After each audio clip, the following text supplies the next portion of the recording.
Simple சமையல்ல சத்தான திணை பொங்கல் செய்யறது எப்படின்னு பார்க்க போறோம். வீடியோக்குள்ள போறதுக்கு முன்னாடி நம்ம சேனலை சப்ஸ்கிரைப் பண்ணாம இருந்திருந்தீங்கன்னா சப்ஸ்கிரைப் பண்ணிடுங்க. திணை பொங்கல் செய்யறதுக்கு தேவையான பொருட்கள் என்னென்னு பார்த்திடலாம். இப்போ நம்ம ஒரு 200 கிராம் உலக்கு நான் எடுத்திருக்கேன்.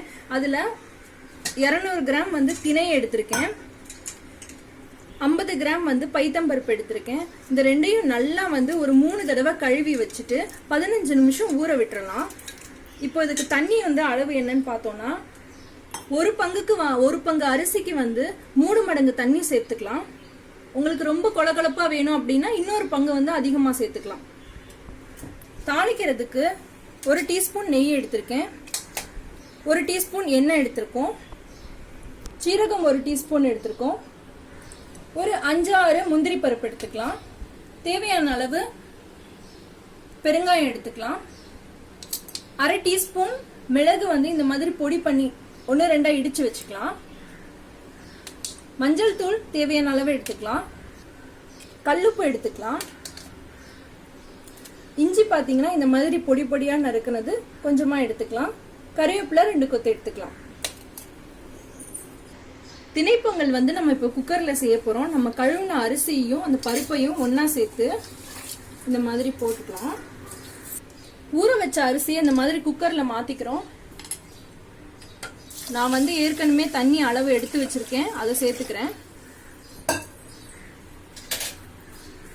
தேவையான அளவு கல்லுப்பு சேர்த்துக்கலாம். கொஞ்சமா மஞ்சள் தூள் சேர்த்துக்கலாம். சேர்த்து அதை லைட்டா அப்படி கலந்து விட்டுட்டு குக்கரை க்ளோஸ் பண்ணிட்டு, இப்போ இந்த அரிசியை நம்ம வேக வச்சு எடுக்க போறோம். ஒரு விசில் ஹை ஃப்ளேம்ல வச்சு எடுத்துக்கலாம்.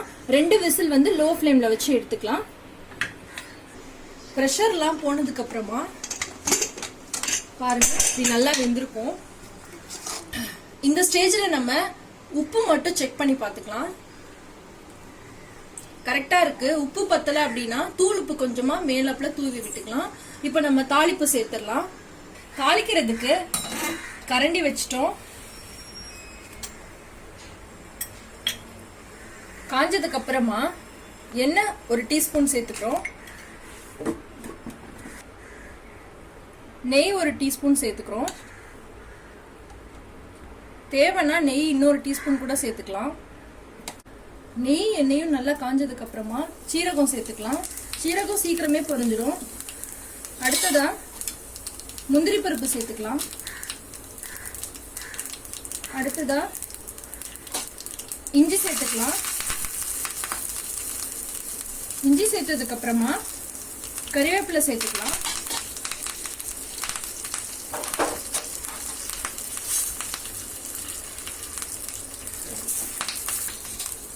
கொஞ்சமா பெருங்காயத்தூள் சேர்த்துக்கலாம்.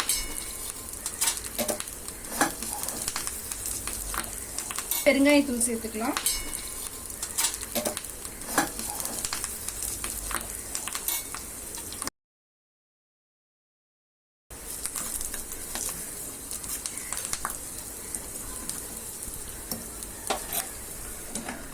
இப்போ இந்த குக்கரை அடுப்புல வச்சுட்டு இந்த தாளிப்பை சேர்த்துட்டு இதை நல்லா இந்த தாளிப்போட ஒண்ணு சேர்ற மாதிரி பாத்துக்கலாம்.